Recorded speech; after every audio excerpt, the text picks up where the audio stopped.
Short Talks, they do have some nice things over there.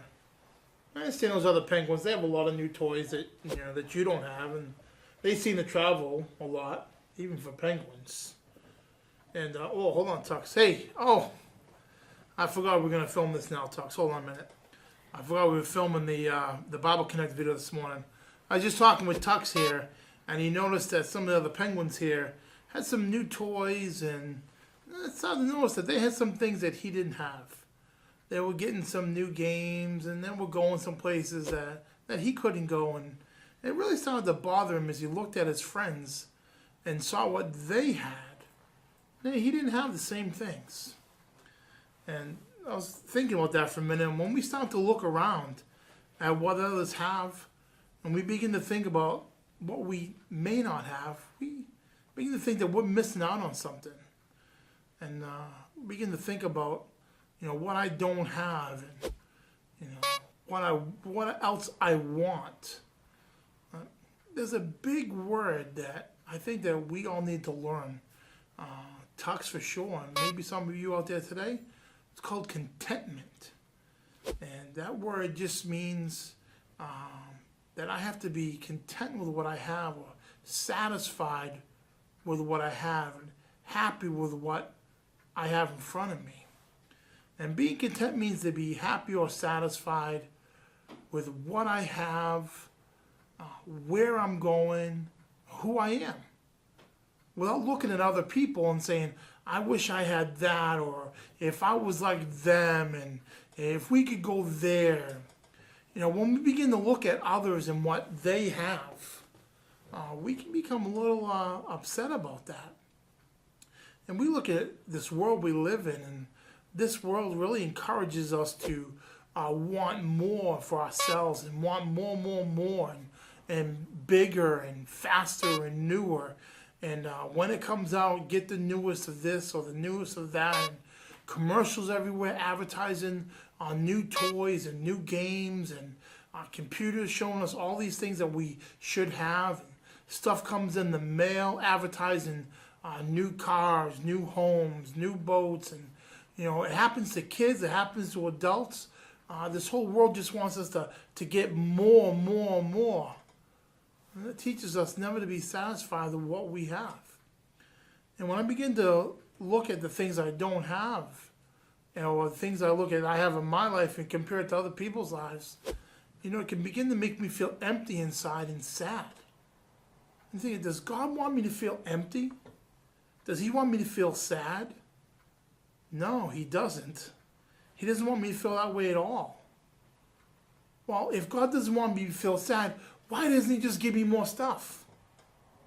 Well, let's say, for example, you wanted a new bike. And that bike, you said, if I get this bike, I'd never want anything else. And you get that new bike. What happens 6 months later when the bike has fallen a few times, and it's got some scratches on it, and you left it out in the rain, and it's got some rust on it, and the tires are worn out a little bit, and you bent the handlebar a little bit on that bike. And then someone else gets a new bike for their birthday, and you look at yours, and you're no longer content with it, are you? But just a little while ago, you said, if I get this, I'll never want it again. See, stuff doesn't bring us contentment, because eventually it wears out, it breaks down, it gets lost. There's always something new out there. So to say that if God just gave me more, I will be happy, no, that's not true, because the things around us don't bring us contentment. If we look at what other people have and what we don't, we can easily become unhappy. There are many people out there that have things that I don't have.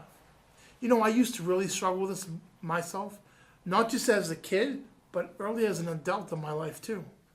I would look what other people have and say, why can't I have that? Why don't we get that?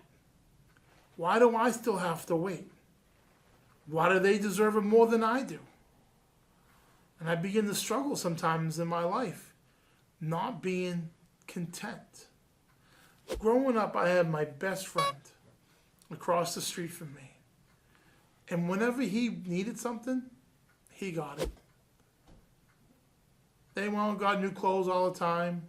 He got the latest video games, the latest this, the latest that.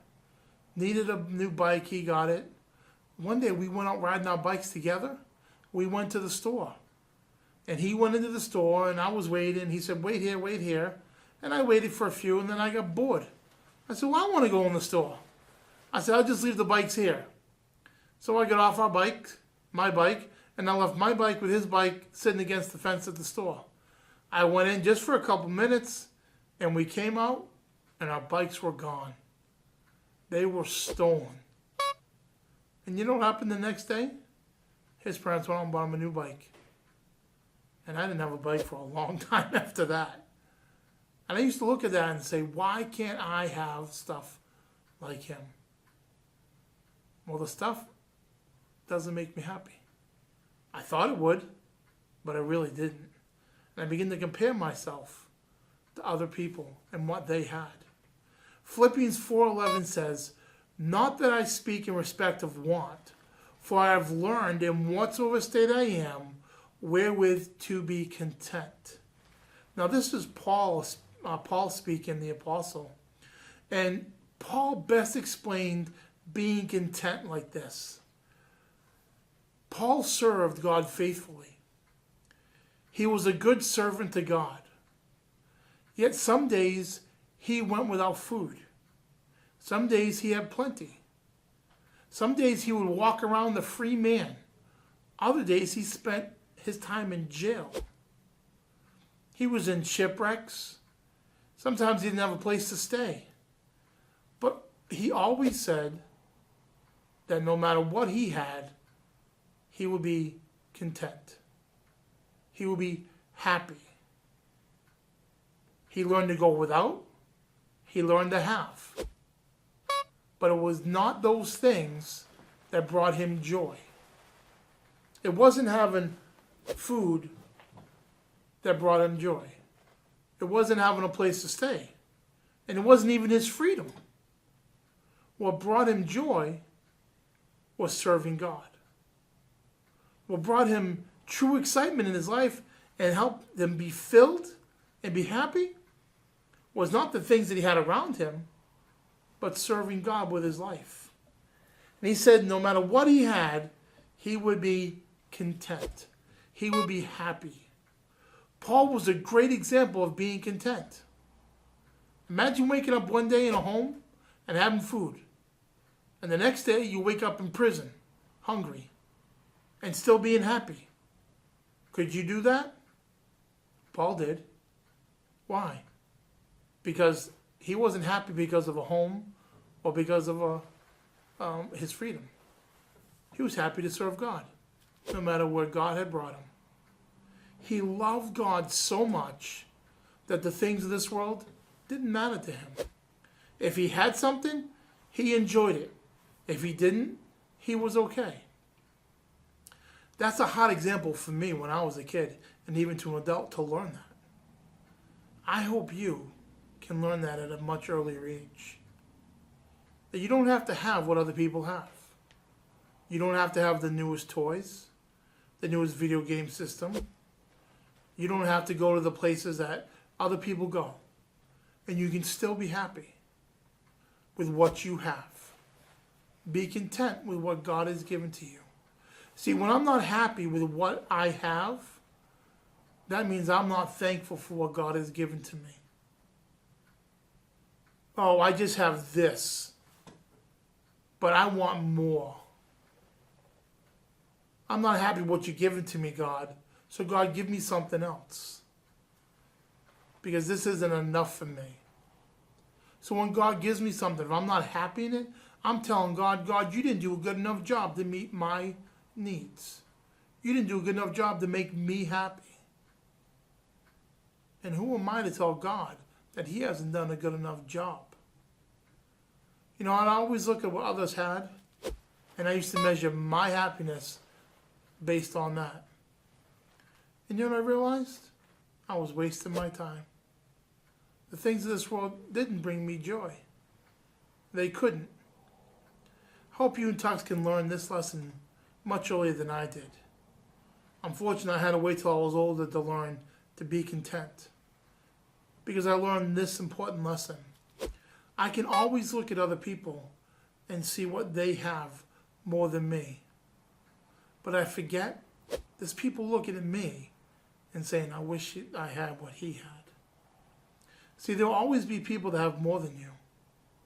There will always be people that have something better than you, or bigger than yours, or more expensive than what you have. But there are also people who have less than you have, who look at you and say, wish I had what they had. So next time you feel like you're not satisfied with what you have and you want what someone else has, remember what Paul said. I will be content no matter what I have. To be thankful for what God has given to me. So whether you have an old toy or a new toy, be content with what God has given to you. Remember, these things, that's not where our joy is found. It's found in serving God and knowing Him. So until next week, I hope you, Tux, and myself remember this. Be content with what we have. Be satisfied with what God has already given to us. And don't look to the things of this world for pleasure. Look to serve God for true joy in your life. Until next week, thanks for joining us.